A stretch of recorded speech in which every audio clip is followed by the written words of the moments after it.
Hello friends, आज का हमारा टॉपिक है सन्स एंड लवर, जिसे डी.एच. लॉरेंस के द्वारा लिखा गया था, जिनका जन्म 11 सितंबर 1885 में हुआ था और उनकी डेथ 2 मार्च 1930 में हुई थी। वे एक इंग्लिश राइटर थे और एक पोएट भी थे।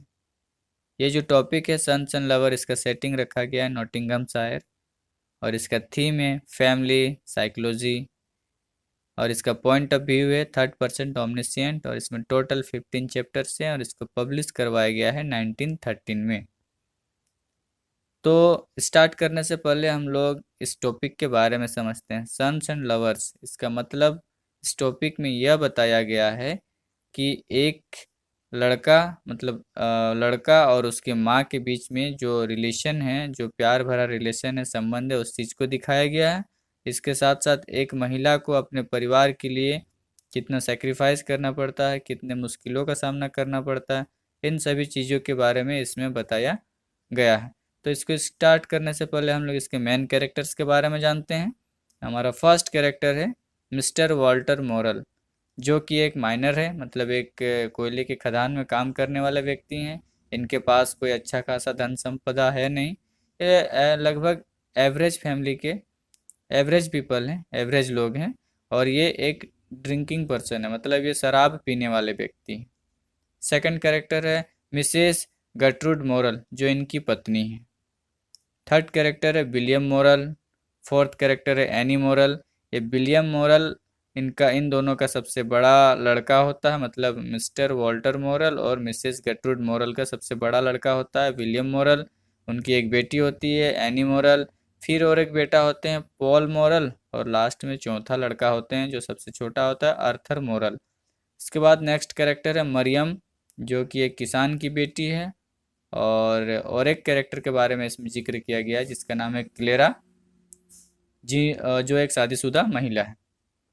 ओके, तो इस टॉपिक को दो हिस्से में हम लोग डिवाइड कर सकते हैं। पहला हिस्सा में हम लोग जानेंगे कि जो मिसेस गर्ट्रूड मोरल, जिसको हम मिसेस मोरल कह सकते हैं, उनके जीवन के बारे में जानेंगे, उनके जीवन के संघर्ष के बारे में जानेंगे।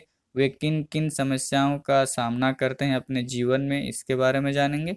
और सेकंड पार्ट में हम लोग जानेंगे कि इनका जो तीसरा वाला बच्चा होता है पॉल मॉरल, उनके जीवन के संघर्ष के बारे में जानेंगे कि उन्होंने अपने जीवन में क्या क्या किया।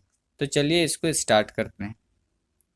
जब मिसेस मोरल 23 साल की थी और मिस्टर वॉल्टर मोरल, मतलब मिस्टर मोरल, ये 27 साल के थे, ये एक पार्टी में इन दोनों का मुलाकात हुआ था। और उस पार्टी में जो मिस्टर मोरल थे वो मिसेस मोरल को प्रपोज करते हैं या फिर प्रपोजल पास करते हैं मैरिज के लिए। ठीक है, तो इन दोनों का जो रिलेशनशिप होता है करीबन कुछ दिन तक चलता है और फाइनली ये दोनों क्या करते हैं, मैरिज कर लेते हैं, शादी कर लेते हैं। स्टार्टिंग में दोनों का जो रिलेशनशिप होता है बहुत अच्छे तरीके से चलता है, क्योंकि मिसेस मोरल को मिस्टर मोरल के बारे में उतनी खासी जानकारी नहीं थी। उसे यह नहीं पता था कि जो मिस्टर मोरल हैं वो उतने अमीर नहीं हैं, वे शराब पीते हैं, वे एक ऑर्डिनरी पीपल हैं। जब जैसे जैसे समय बीतता गया इन्हें पता चलता गया कि जो मिस्टर मोरल हैं वो एक ऑर्डिनरी पीपल है और वह शराब भी पीते हैं। ठीक है, और इसके साथ साथ इस इतने समय तक इन दोनों का दो बच्चा भी हो चुका था। पहला का नाम था विलियम मोरल, जो बड़ा लड़का था, और उसके बाद एक लड़की हुई जिसका नाम है एनी मोरल। ठीक है, तो जो मिस्टर मोरल थे वो क्या करते थे, बहुत ज़्यादा शराब पिया करते थे, और जिस कारण से मिस्टर मोरल और मिसेस मोरल के बीच में अक्सर लड़ाई और झगड़ा हुआ करता था, मतलब फैमिली में अशांति नहीं था। स्टार्टिंग में इस तरीके से लग रहा था जैसे कि रिलेशनशिप बहुत अच्छे तरीके से चलेगा, लेकिन जैसे जैसे सच्चाई बाहर आने लगी दोनों के बीच में रिश्तेदारी जो रिलेशनशिप है उसमें खटास आने लगा, मतलब बेहतरीन ढंग से नहीं चलने लगा। तब क्या होता है कि मिसेस मोरल जो होती है उसका सारा प्यार किस पर आने लगता है, अपने बड़े बेटे पर, विलियम मोरल पर। विलियम मोरल जो होता है वो भी अपनी माँ से बहुत ज़्यादा प्यार करता है। वो अपनी माँ के बिना कहीं भी जाना नहीं चाहता था, यहाँ तक कि मेला भी वो जब घूमने के लिए जाता था तो मिसेस मोरल के साथ ही जाता था। कौन? William moral. एक हिसाब से हम कह सकते हैं कि विलियम मोरल जो था वो अपनी माँ का लाडला बेटा था। ओके, तो इतने समय तक में होता क्या है कि जो मिसेस मोरल और मिस्टर मोरल है, इन दोनों का क्या होता है, इस वक्त तक तीसरा बच्चा का प्लान भी हो चुका था, मतलब तीसरा बच्चा भी होने वाला था। तो मिसेस मोरल चाहती थी कि यह बच्चा किसी तरह टल जाए, हट जाए, ये इसके बारे में सोचती थी, लेकिन फाइनली ऐसा होता नहीं है और तीसरा बच्चा भी हो जाता है। ओके। तो इन दोनों के बीच में अक्सर लड़ाइयाँ चलती रहती थी। तो एक दिन क्या होता है कि मिस्टर वॉल्टर जो होते हैं, उनके पॉकेट से कुछ बिल्स मिलते हैं जो शायद पैसा किसी को चुकाना था। तो इस बात को लेकर दोनों के बीच में काफ़ी ज़्यादा बहस हो जाता है, बहुत सारे मतलब लड़ाइयाँ होने लगती है। और चूंकि जो मिस्टर मोरल थे वो शराब पिए हुए थे, जिस वजह से वो आलतू फालतू बहुत सारी बातें कर देते हैं। तो क्या होता है कि मिसेस मोरल अपने बच्चे को लेकर क्रिकेट के मैदान वाले ग्राउंड में दूर चली जाती है और बहुत देरी बाद वहां से रिटर्न आती है, और उस वक्त वो अपने बच्चे का नाम क्या रखती है, पॉल मॉरल। ठीक है। तो अब क्या होता है, थोड़े टाइम के बाद जो मिस्टर मॉरल होते हैं उनका तबीयत बिगड़ जाता है, उनकी हालत बहुत ख़राब हो जाती है। उस वक्त क्या होता है कि मिसेस मॉरल उनका बहुत ही अच्छे तरीके से देख रेख करती है, बहुत अच्छे तरीके से उसका ट्रीटमेंट करवाया जाता है, और जो मिस्टर मॉरल होते हैं वो ठीक हो जाते हैं, उनका तबीयत ठीक हो जाता है।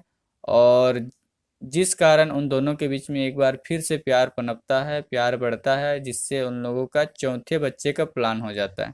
और चौथा बच्चा होता है जिसका नाम वे रखते हैं आर्थर मोरल। उधर क्या होता है कि विलियम मोरल जो हैं, इनका बड़ा लड़का, वो भी अब तक बड़ा हो चुका था और उनको लंदन से जॉब का प्रपोजल आया था, ऑफर आया था कि आप लंदन में आकर अपना काम कर सकते हैं। तो उनका जो बड़ा लड़का होता है विलियम मोरल, वो लंदन चला जाता है, कुछ समय तक वहाँ जाकर काम करता है। और कुछ टाइम के बाद उनको एक स्किन डिजीज हो जाता है, जिस वजह से उसकी मौत हो जाती है। तो होता क्या है, जब उसकी मौत हो जाती है तो जो मिसेस मोरल है वो बहुत ज़्यादा दुखी हो जाती है, बहुत ज़्यादा चिंतित हो जाती है, और वह बहुत ही ज़्यादा टेंशन में रहने लगती है, क्योंकि उससे पता चलता है कि उसका जो तीसरा बच्चा था पॉल मॉरल, उसे भी निमोनिया हो गया है और उसका भी तबीयत बहुत ज़्यादा ख़राब हो गया है। तो क्या होता है कि मिसेस मॉरल जो होती है वो भी सब कुछ छोड़कर अपने तीसरा बेटा जो है, तीसरा बच्चा जो है पॉल मॉरल, उसकी देखरेख करती है, और फाइनली वो भी ठीक हो जाता है और अब तक वो बड़ा भी हो चुका है।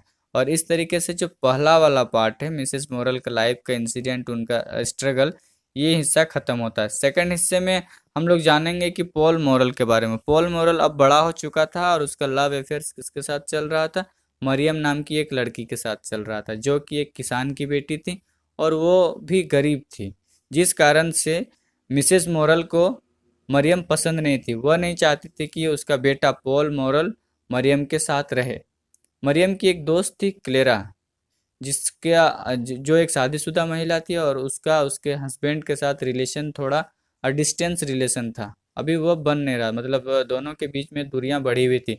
उस वक्त क्या होता है कि पॉल मॉरल तब मरियम को छोड़कर क्लेरा के पास चला जाता है। क्लेरा से दोनों का, क्लेरा और पॉल मॉरल के बीच में अट्रैक्शन बढ़ जाता है, जिस कारण होता क्या है कि क्लेरा पॉल को इस्तेमाल करती है अपने फिजिकल सेटिस्फेक्शन के लिए, दोनों के बीच में फिजिकल रिलेशनशिप बनते हैं, और वो अपने फिजिकल सेटिस्फेक्शन के लिए पोल का इस्तेमाल करती है। ना तो वो पोल से शादी करना चाहती थी और ना ही वो अपना पति को छोड़ना चाहती थी, मतलब दोनों तरफ वो बेनिफिट के चक्कर में, ये इधर भी नहीं उधर भी नहीं, किधरों की नहीं, वो बस बीच बीच में रहकर बेनिफिट लेना चाहती थी। इतने कुछ टाइम के बाद फिर क्या होता है कि जो पॉल मॉरल की जो माँ, मतलब मिसेस मॉरल, उसकी तबीयत खराब हो जाती है और उसे बहुत ज़्यादा तकलीफ होता है, बहुत ज़्यादा पेन होता है, दर्द होता है, जो दर्द पॉल मॉरल को देखा नहीं जाता। वो अपनी माँ को इस अवस्था में देख नहीं पाता है, तो वो क्या करता है कि उसकी माँ को दर्द कम हो, इस दर्द कम करने की एक मेडिसिन है जिसका नाम है मॉर्फिया, वो अपनी माँ को इसका ओवरडोज दे देता है, जिस कारण से उसकी माँ मर जाती है। और जब उसकी माँ मर जाती है तो जो पॉल मॉरल होते हैं वो बिल्कुल अकेले पड़ जाते हैं, और वो डिसाइड करते हैं कि वो फिर से मरियम के पास चले जाएं। जब वो मरियम के पास जाते हैं तो मरियम उसे एक्सेप्ट नहीं करती है, उसे अस्वीकार कर देती है, और इस वक्त पर क्या होते हैं, पॉल मॉरल बिल्कुल अकेले पड़ जाते हैं ज़िंदगी में, और वे ऐसा मन में सोचते हैं कि उसे सुसाइड कर लेना चाहिए। वे सुसाइड करने का ट्राई करते हैं, लेकिन फाइनली वो सुसाइड अटेम्प्ट नहीं करते हैं, और इस तरीके से ये जो टॉपिक है वो फिनिश हो जाता है। Thank you.